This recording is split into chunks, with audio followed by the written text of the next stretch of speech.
Monsieur le Président, merci beaucoup d'accorder cette interview exclusive à iTélé et Canal+. Nous apprécions cela. Le 13 novembre, il y a beaucoup de monde qui est mort au Bataclan. Beaucoup de jeunes sont morts au Bataclan. Ils appellent cela ici la génération Bataclan. Qu'avez-vous envie de dire à cette jeunesse française ? Eh bien, tout d'abord, au nom du peuple américain, je souhaiterais exprimer mes plus sincères condoléances. Vous l'avez vu dans la réaction aux États-Unis. Paris fait partie de la mémoire de la culture américaine. Et quand je suis passé dans les rues, hier, je me suis rappelé quand, avec Michel, nous étions jeunes, que nous étions ici, à Paris. Et je pense que beaucoup d'Américains ont des liens très forts. Je pense qu'ils aiment beaucoup le peuple français, la culture française. Et le choc qui a été ressenti aux États-Unis montre bien les relations qui unissent nos deux pays.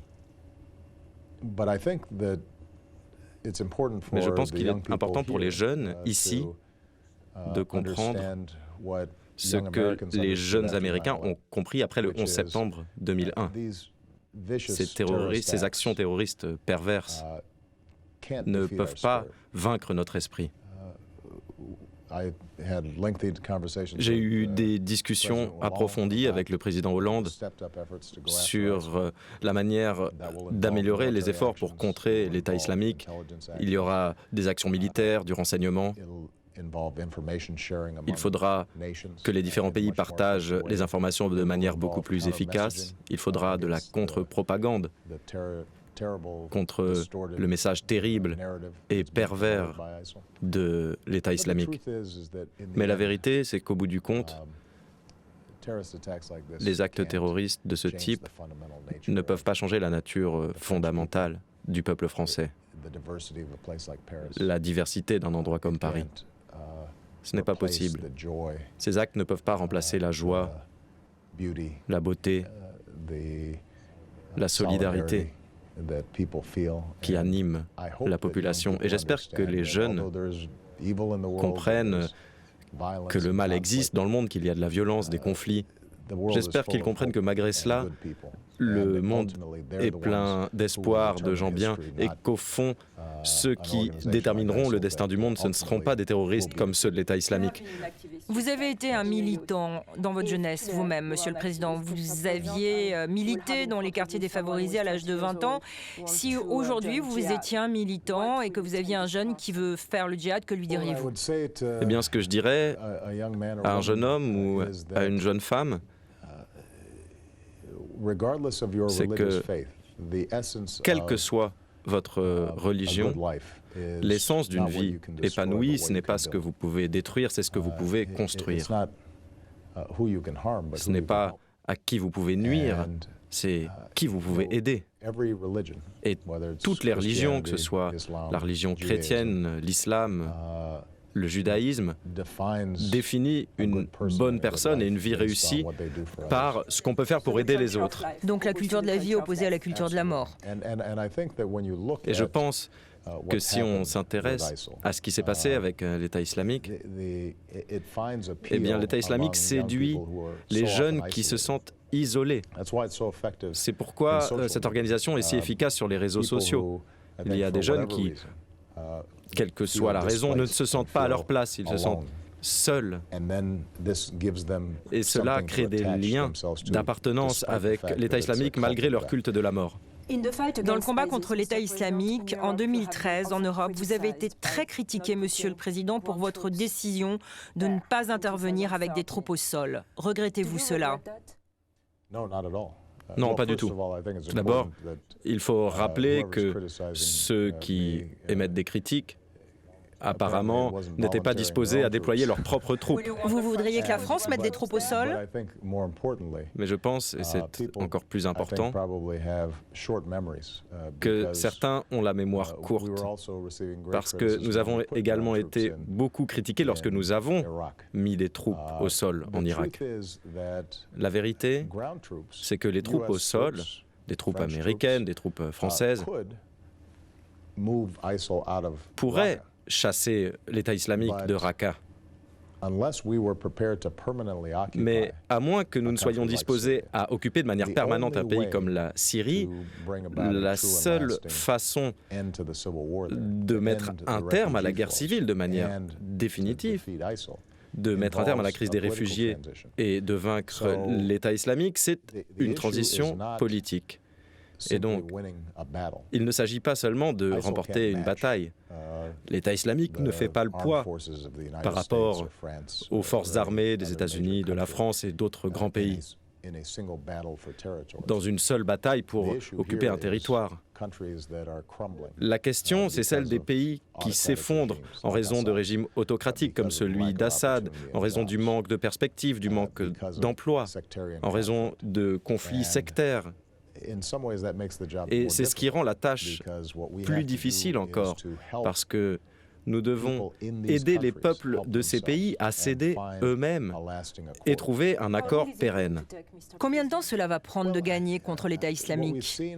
Eh bien, ce qu'on voit déjà, c'est que le processus diplomatique de Vienne rassemble un certain nombre de pays, tous les plus grands acteurs qui participent aux discussions. Il y a des discussions sérieuses sur la manière de mettre un terme à la guerre civile en Syrie, mais le problème, c'est que les Iraniens et les Russes continuent de soutenir Assad. Et je pense que les États-Unis et la France, mais aussi tous les observateurs objectifs, savent qu'on ne peut pas mettre un terme à la guerre civile tant qu'un président qui a tué des centaines de milliers de ses concitoyens est au pouvoir. Deux questions, parce que je sais que votre porte-parole me dit qu'il faut que j'arrête. Je vais vous donner un peu plus de temps, laissez-moi terminer. Merci, on apprécie vraiment, Monsieur le Président. Donc ça, c'est le volet diplomatique. Sur le plan militaire, nous sommes en train de chasser l'État islamique de territoires que l'organisation avait conquis auparavant en Syrie, notamment à Sinjar, récemment. Donc là, il y a eu des progrès qui ont été faits. Et je suis convaincu que si on peut combiner des actions diplomatiques fortes au cours des mois à venir, tout en continuant à mettre la pression au niveau militaire avec des frappes françaises, des frappes américaines. Si la Turquie travaille plus efficacement sur sa frontière pour éviter que des combattants ne la traversent, pour bloquer les flux financiers, si tout cela est combiné au cours des mois à venir, eh bien, nous n'aurons pas éliminé la crise, nous n'aurons pas éliminé l'État islamique, mais nous continuerons à réduire sa marge de manœuvre. Et les contenir. Donc, nous parviendrons à les contenir et, au bout du compte, à les détruire. C'est ce qui a été fait, par exemple, avec le centre névralgique d'Al-Qaïda dans les zones tribales pakistanaises. Al-Qaïda existe toujours et représente toujours une menace. Et la vérité, c'est que dans une société libre et ouverte, on ne pourra jamais éliminer la possibilité d'actes terroristes isolés. Mais ce qu'on peut faire, c'est empêcher les attentats à grande échelle qui tuent tant d'autres personnes, qui sèment la destruction et qui bouleversent notre mode de vie. Il y a beaucoup de discours en ce moment aux États-Unis comme en Europe, des discours xénophobes sur les réfugiés. On entend il faut construire des murs, il faut les renvoyer chez eux. Quelle est votre réaction par rapport à ce qu'on entend là-dessus? Je pense que le sentiment anti-immigré, anti-réfugié provient en partie de la peur du changement. Le changement démographique, économique, la mondialisation. Beaucoup sentent que la terre tremble sous leurs pieds. Ils sont moins à l'abri sur le plan financier, sur le plan de l'identité, par rapport à avant. Et parfois, ils sont très nostalgiques du passé. Et ce n'est pas une spécificité des États-Unis, de la France ou de l'Europe. Mais au bout du compte, notre force, en tant que démocratie libérale, se fonde sur l'ouverture, sur le changement, sur la reconnaissance des atouts que représente le talent des autres, et notre leadership sur le plan international est déterminé en partie par la manière dont nous venons en aide aux plus vulnérables. Et donc tous les pays d'Europe et les États-Unis ont raison de rechercher un processus ordonné pour l'accueil des réfugiés plutôt qu'une vague incontrôlée. Je pense qu'il est normal que nous voulions nous assurer que des pays comme la Turquie surveillent les frontières, de vouloir travailler avec des pays qui se sont effondrés comme la Libye pour qu'il n'y ait pas des vagues de réfugiés incontrôlées. Mais malgré tout cela, certaines des choses qu'on a entendues qui décrivent des orphelins, des veuves, des personnes qui ont été torturées, des personnes qui fuient des pays déchirés par la guerre, ces phrases sont dangereuses. Tout cela, c'est dangereux. C'est une situation dangereuse. Et c'est une erreur parce que cela change notre nature même. Et ensuite, ce sont les terroristes qui gagnent. Et c'est une conviction profonde que j'ai en me promenant dans Paris au cours de ces derniers jours. Ce qu'on voit, c'est que ce qui fait la spécificité de Paris, ce qui fait que la France est spéciale, ce qui fait que les États-Unis sont exceptionnels, c'est que nous ne nous définissons pas comme un clan. Nous nous définissons par rapport à nos idéaux, à nos valeurs. Et au fait que des personnes de différentes origines, qui ont des modes de vie différents, peuvent venir et dire « Dieu bénisse l'Amérique » ou « Vive la France », parce qu'ils ont un sentiment d'appartenance. Et ces pays parlent aux aspirations universelles de l'humanité. Dans ce contexte, Monsieur le Président, est-ce qu'un jour, vous voulez fermer Guantanamo ? Eh bien, non seulement je le souhaite, mais j'y travaille activement. Nous avons réduit le nombre de prisonniers de manière considérable, mais j'ai besoin que le Congrès m'aide pour pouvoir aller plus loin. Pensez-vous que vous allez réussir ? C'est très difficile avec le Congrès républicain en ce moment. Eh bien, c'est très difficile avec le Congrès actuel. Et la vérité, c'est que beaucoup des prisonniers qui restent à Guantanamo, qui sont toujours, méritent d'être derrière les barreaux. Après le 11 septembre, il y avait un climat de guerre, un climat de peur, et on n'a pas apporté le soin nécessaire pour récolter des preuves. Parfois, c'était impossible. Parfois, ce fut de la négligence. Certains ont été interrogés de manière contraire à nos valeurs.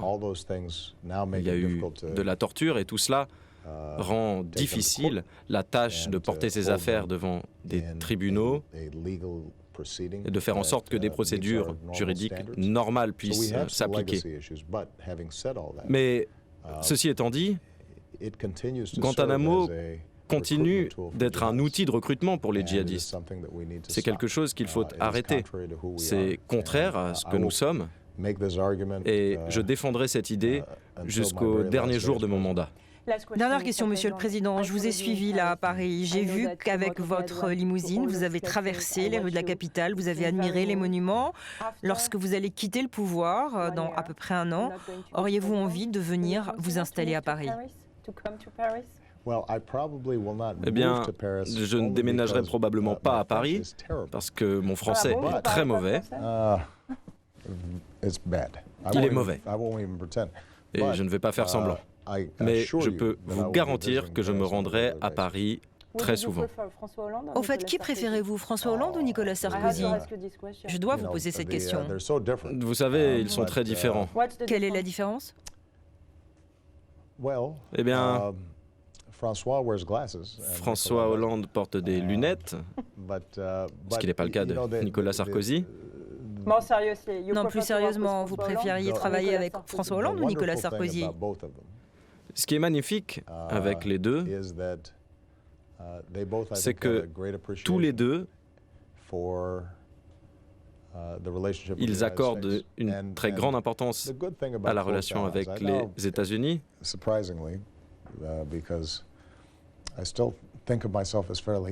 Et ce qui est intéressant de noter, c'est que je me considère comme étant encore assez jeune, mais aujourd'hui, parmi les chefs d'État, je suis un aîné, je le vois au G20 ou à d'autres forums. Ce qu'on voit, c'est qu'entre de véritables alliés, les personnes, les partis ne sont pas importants. Ce qui est important, c'est la relation entre les peuples, entre les cultures, une relation si forte qu'elle transcende les individus. Vous avez dit en français, nous sommes français. Vous sentez toujours cela, Monsieur le Président? Qu'aimez-vous particulièrement de notre pays, la France? En tant qu'Américain, je me rappelle toujours que les États-Unis n'existeraient peut-être pas sans les alliés français, et je me plais à penser que nous avons renvoyé l'ascenseur à plusieurs reprises. Lorsqu'on pense à la devise liberté, égalité, fraternité, eh bien on voit qu'elle correspond à la nôtre. Vie, liberté et poursuite du bonheur. Cela montre que dans nos deux cultures, dans nos deux pays, ce sont les idées et les valeurs qui nous rassemblent, et pas seulement la généalogie. C'est pourquoi nous avons eu autant d'influence sur le monde. Quand un prisonnier politique, loin d'ici, lorsqu'une jeune fille veut pouvoir bénéficier d'instructions, elle s'inspire des idéaux français et américains. Ils lui parlent, ils parlent au monde et ils sont universels. Voilà ce que nous avons apporté au monde. C'est pour ça que le terrorisme ne peut pas gagner. Merci beaucoup, Monsieur le Président, de nous avoir accordé cette interview.